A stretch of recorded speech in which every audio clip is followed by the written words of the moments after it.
안녕하세요, 최호섭입니다. 오늘은 새로운 서피스를 들고 나왔습니다. 지난 가을에 9월인가요? 하드웨어 행사에서 발표됐던 제품들이 여럿 있죠. 그 중에서 가장 무난한 제품 두 가지가 이렇게 국내에 출시됐습니다. 하나는 이제 서피스 랩톱 3고 하나는 서피스 프로 7입니다. 3세대, 7세대 이렇게 보면 돼요. 서피스 랩톱부터 얘기를 하려고 하는데요. 이 서피스 랩톱, 자, 이겁니다. 네. 이거는 일반적인 그냥 노트북 형태라고 보시면 돼요. 클램쉘 타입이라고 하죠. 이렇게 뭐 조개처럼 열린다 라고 하는데 가장 무난하기도 하고 즐겨 쓰는 형태의 컴퓨터고 노트북입니다. 디자인이 심플하면서도 기본기 탄탄하고 최적화도 잘 돼 있어요. 그래서 저는 사실 이거 1세대를 쓰고 있는데 궁금해서 제품을 이제 좀 며칠 써봤는데요. 일단 뭐 금속으로 처리되어 있죠. 이거 알루미늄인데 좀 굉장히 매트해요. 이건 이제 색깔이 두 가지인데 하나는 뭐 플래티넘 좀 밝은 색이 있고요.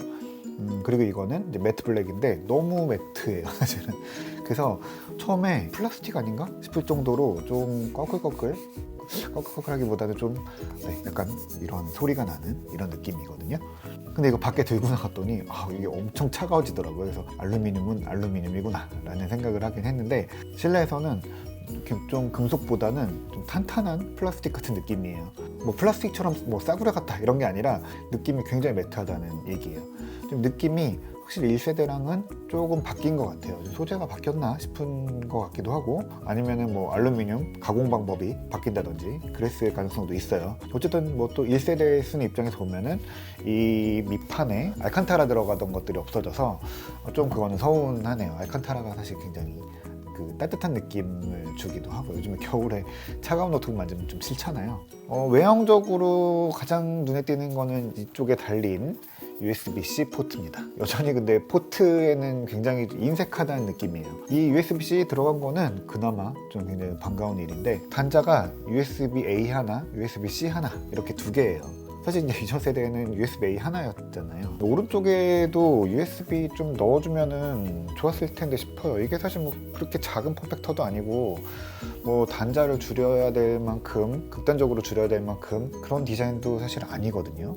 왼쪽에만 이렇게 포트가 달려 있고 오른쪽에는 충전 이제 커넥터가 있는데 이건 좀 너무 좀 인색해요. 차라리 이거 서피스 커넥터라고 부르는 어댑터 꽂는 데를 빼고 그냥 USB-C로 다 대체하면 어떨까 싶어요. 이 어댑터거든요. 이렇게 길다란 거를 여기다 끼우면 뭐 방향 관계없이 이제 충전이 되는데 이게 안전하긴 해요. 툭 치면은 잘 툭 빠지거든요. 그래서 지나가다가 누가 선을 건드려도 노트북이 넘어가거나 뭐 이런 일이 없기 때문에 뭐 안전하고 예전에 이제 이런 타입들이 굉장히 주목받았었는데 요즘은 사실 그냥 USB-C 하나로 다 되면 좋죠. 이것도 사실 USB-C로 충전되긴 해요. 근데 충전 속도가 느리고요.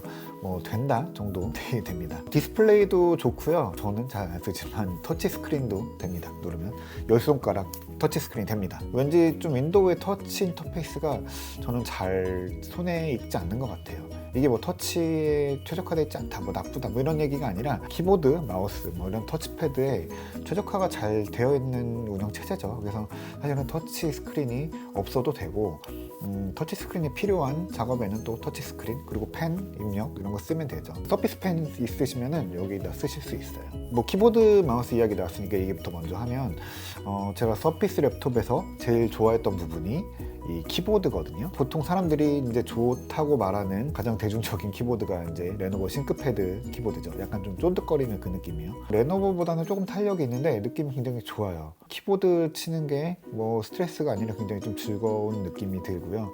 좀 소리는 나는 편인데 손에 닿는 느낌 좋고요. 손의 피로도도 적습니다.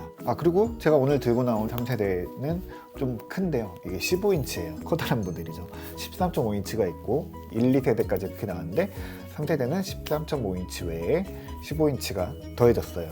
전체적으로 좀 커지고 널찍해지긴 했는데 키보드 배치는 기본 뭐 13.5인치에서도 뭐 키보드가 풀 사이즈였기 때문에 뭐 특별히 달라지진 않았어요. 대신 이제 옆에가 이렇게 비게 됐죠. 근데 이게 국내판이라서 그런지 모르겠는데 제가 구입했던 1세대 미국판보다 이 스페이스바가 좀 작아요. 옆에 이제 한자 키랑 한영 키가 스페이스바 양옆에 있는데 이게 자꾸 스페이스바를 누를 때마다 한자, 특히 이제 왼쪽에 있는 한자 키가 잘 걸려요. 오른쪽 한영 키는 괜찮은 것 같아요. 같은데 이게 제 습관에는 자꾸 걸리더라고요. 스페이스바가 좀 작아요. 그냥 오른쪽 Alt키를 한자키로 하고 왼쪽에 한자키는 좀 빼서 스페이스바를 좀 길게 했으면 어땠을까라는 생각을 계속 해봅니다. 뭐 그거 외에는 키보드 만족스럽고요. 터치패드도 정말 좋아요. 보통 이제 윈도우 쓰시는 분들은 뭐 싱크패드의 그 빨콩 이런 거 빼고는 마우스 거의 들고 다니시죠. 그 왜 그러냐면 터치패드가 뭐 불편한 것도 있지만 터치패드 왜 불편하냐면 마음대로 안 움직여서 그랬거든요. 근데 반대로 보면은 맥 쓰시는 분들은 터치패드를 더 즐겨서 쓰죠. 마우스 싫다고 하시는 분들도 많고 아예 액세서리로 트랙패드를 따로 구입해서 쓰시는 분들도 많죠. 이게 잘 되면은 괜찮거든요. 근데 서피스 랩톱의 이 터치패드는 크기도 크고요.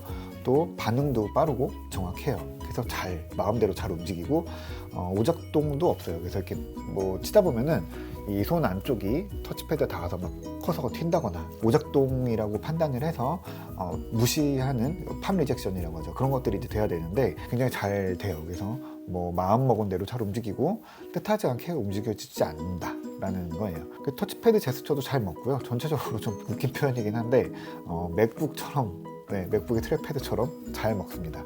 이 키 배치도 사실은 맥북이랑 굉장히 비슷하죠. 그래서 이 서피스 전체적으로 뭐 아이덴티티가 있긴 하지만 어떻게 보면은 전체적인 노트북 디자인은 뭐 맥북 프로를 아무래도 좀 떠올리지 않을 수 없는 그런 느낌을 좀 무시할 수 없는 것 같아요. 근데 이 15인치는 처음 나왔는데 꽤 괜찮은 것 같아요. 클 거다라고 생각했고 저 예전에 썼던 15인치 노트북 이런 거 생각하면 15인치는 너무 크다라고 생각했는데 이거 며칠 써보니까 부담스럽지도 않고요. 이게 13인치 쓰는 것 같은 느낌으로 쓸 수 있거든요. 그러면서 화면이 이제 15인치로 널찍하죠. 해상도는 2496 곱하기 1664 좀 특별한 해상도죠. 흔치 않은 해상도인데 PPI를 보면은 201 PPI예요. 어쨌든 뭐 픽셀이 튀지 않고요. 뭐 색 표현력도 괜찮아요.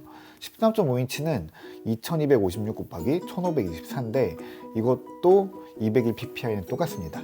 그리고 서피스들이 주로 그렇듯이 화면 비율은 3:2죠. 그래서 뭐 16:9, 16:10 화면보다 위아래가 좀 길어서 문서 작업한다거나 웹 브라우징 할 때도 더 많은 정보를 볼 수 있어서 저는 이 화면 사이즈가 노트북에는 괜찮은 것 같아요. 뭐 이걸로 영화 보고 그러면 좀 불편할 수도 있겠지만 글쎄요, 뭐 노트북으로 영화 볼 일이 그렇게 많지는 않아서 이 사이즈, 저는 이 비율 좋다고 생각합니다. 제일 궁금한 거는 아마 성능일 거예요. 이게 15인치에는 AMD가 들어갔거든요. 13.5인치에는 우리 이제 익숙한 인텔 코어 i5, i7 이런 게 들어갔는데 15인치에는 처음으로 AMD 라이젠 모바일이 들어갔어요. AMD가 서피스 랩톱만을 위해서 만든 특별한 라이젠 5 서피스 에디션이에요. 3580U인데 이거 생각보다 성능은 꽤 괜찮은 것 같아요. 일단 이제 4코어 8스레드죠. 그래서 앱을 여러 개 띄워놔도 뭐 버벅대지 않고 CPU 점유율도 많이 올라가지 않고 꽤 쾌적하게 쓸 수 있어요. 그렇다고 이게 뭐 엄청난 성능을 내고 만능이다 뭐 이런 거는 아닌데 특히 이제 게임 같은 거가 그렇죠. 게임이 되긴 하는데 뭐 게임용 노트북으로 선택하는 거는 절대 아니고요. 그냥 옵션을 좀 낮추면 게임을 할 수 있다 정도로 보면 됩니다. 그 대신에 이제 GPU를 같이 쓰는 작업에서는 꽤 괜찮은 것 같아요. 뭐 영상 편집하기도 괜찮고요. 뭐 일단 코어가 많아서 그냥 가벼운 HD 영상 이런 것도 편집하기에는 제가 쓰는 수준에서 괜찮고요. 여기에 이제 뭐 베가 9 그래픽 코어가 잘 맞아서 꽤 괜찮은 성능 내는 것 같아요. 뭐 성능 가지고는 AMD라고 해서 그렇게 뭐 색안경 끼고 옛날처럼 그렇게 볼 필요는 없는 것 같아요. 배터리도 꽤 오래 가요. 스펙에는 11.5시간 이렇게 얘기하거든요. 이게 13.5인치나 15인치나 둘 다 똑같아요. 거의 뭐 비슷하게 10시간 정도는 쓰는 것 같아요. 한 번에 11시간을 쭉 써보지를 못해서 딱 말씀드리지는 못하겠는데 뭐 제가 주로 많이 썼던 워드 작업이나 웹서핑이나 이런 것들, 그러니까 그냥 일할 때 그냥 음악 틀어놓고 문서 작업하고 그럴 때 느껴지는 배터리 떨어지는 속도가 확실히 좀 인텔 쓰는 것보다는 조금 빨리 떨어지는 게 아닌가라는 느낌이 조금 듭니다. 이거는 완전히 확인된 건 아니고요.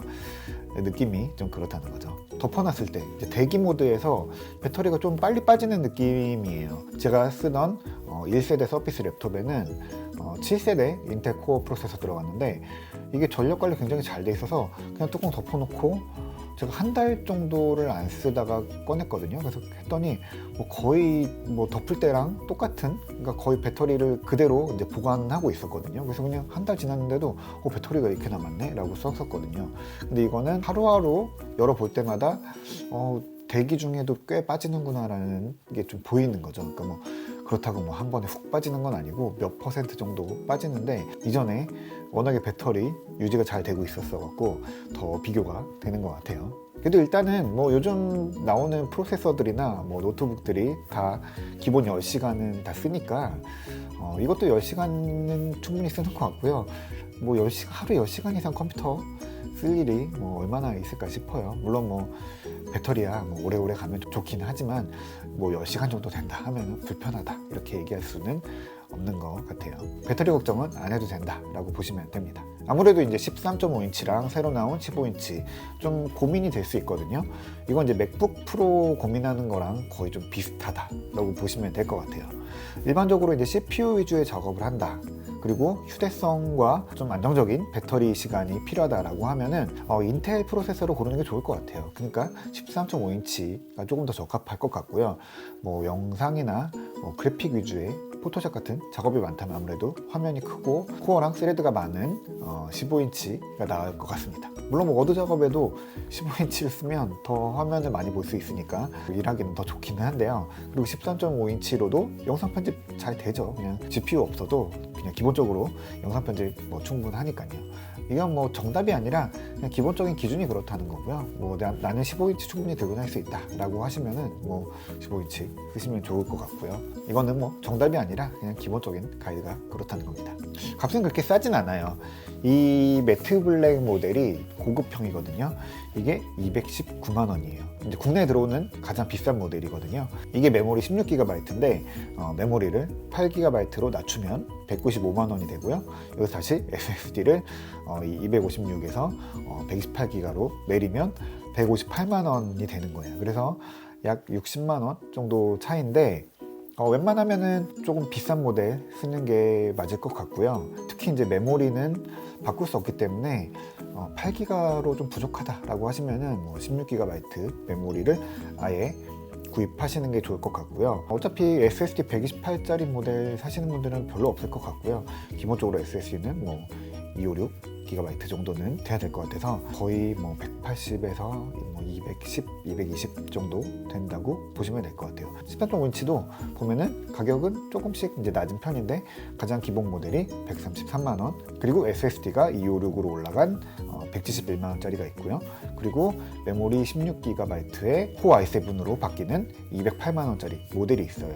특히 이제 13.5인치 같은 경우에는 프로세서까지 같이 올라가기 때문에 저는 코어 i7 들어간 208만 원짜리 모델 사시는 게 조금 무리가 되더라도 저는 그게 더 좋을 거라고 봅니다. 15인치는 그냥 메모리만 달라요. 그래서 메모리 SSD만 놓고 보시면 될 것 같습니다. 그래서 저는 뭐 중간 모델 정도면은 괜찮지 않을까 싶습니다. 그리고 13.5인치랑 15인치의 차이가 하나가 더 있는데요. 바로 무선 랜이에요. 13.5인치에는 802.11AX가 되거든요. 근데 15인치에는 AC까지만 돼요. 이게 칩셋 때문에 그런 것 같은데 인텔에서만 되고 AMD는 안 되는 거는 좀 그래도 이런 거는 맞춰주는 게 좋지 않을까라는 생각을 해봅니다. 윈도우 10은 홈 버전이 들어가요. 이것도 좀 이상해요. 이게 뭐 저가형이나 뭐 교육용 뭐 이런 제품이 아니라 그냥 뭐 비즈니스에 쓸 수도 있고요. 꽤 고급형 모델인데 왜 윈도우 10 프로를 안 넣어줬는지 모르겠어요. 이전에 1세대 때는 뭐 윈도우 10S, 지금 이제 거의 흔적밖에 남지 않은 것 같은데 윈도우 10S에서 윈도우 10 프로로 업그레이드 할 수 있었는데, 이전에 1세대 제품 살 때는 오피스 365 1년 쓸 수 있는 이용권도 같이 주고 그랬는데 그것도 없어져서 좀 아쉽네요. 근데 어쨌든 간에 그거보다도 윈도우 10은 이제 홈 버전은 좀 없어져도 되지 않을까 싶습니다. 뭐 특히 이제 뭐 보안이나 이런 부분들 뭐 들어가는 건데 그냥 하나로 통합해도 되지 않을까라는 생각이 좀 드네요. 그래도 전체적으로 보면은 서피스 랩톱 원래도 만족스러웠던 제품이고 3세대 넘어오면서 굉장히 또 더 좋네요. 저한테 이제 윈도우 노트북 하나 뭘 살 거냐라고 하면 저는 서피스 랩톱을 고를 거고요. 이번에는 15인치가 좀 고민될 것 같기는 해요. 윈도우 노트북 다 비슷하다고 할 수 있고 그런 관점에서 보면 서피스 랩톱 굉장히 비싼 편에 들어간 제품이거든요. 라이젠 노트북 같은 경우에는 요새 40만 원대 이런 것도 꽤 괜찮은 것들 나오잖아요. 그리고 100만 원이면은 완전 탄탄한 외장 그래픽 갖고 있는 게이밍 노트북 이런 것도 살 수 있고요. 근데 서피스는 어쨌든 간에 노트북 그 자체로 완성도 굉장히 높고요. 특히 이제 키보드 마우스 따로 쓰지 않아도 되고요. 그것만 가지고 너무 비싼 거 아니냐라고 할 수 있는데 꼭 컴퓨터라는 게 CPU 성능, 메모리 용량, 디스플레이 해상도 이런 것만으로 가치가 다 결정되는 건 아니잖아요. 물론 그런 거 굉장히 중요하긴 하지만요. 손에 잘 붙고 쓰기 편하고 원하는 작업 빨리 처리할 수 있게 해주고 그러면서 또 예쁘기도 하고 탄탄하기도 하고 그런 여러 가지 작은 특징들이 모여서 결국에 제품의 가치를 만들어내는 거잖아요.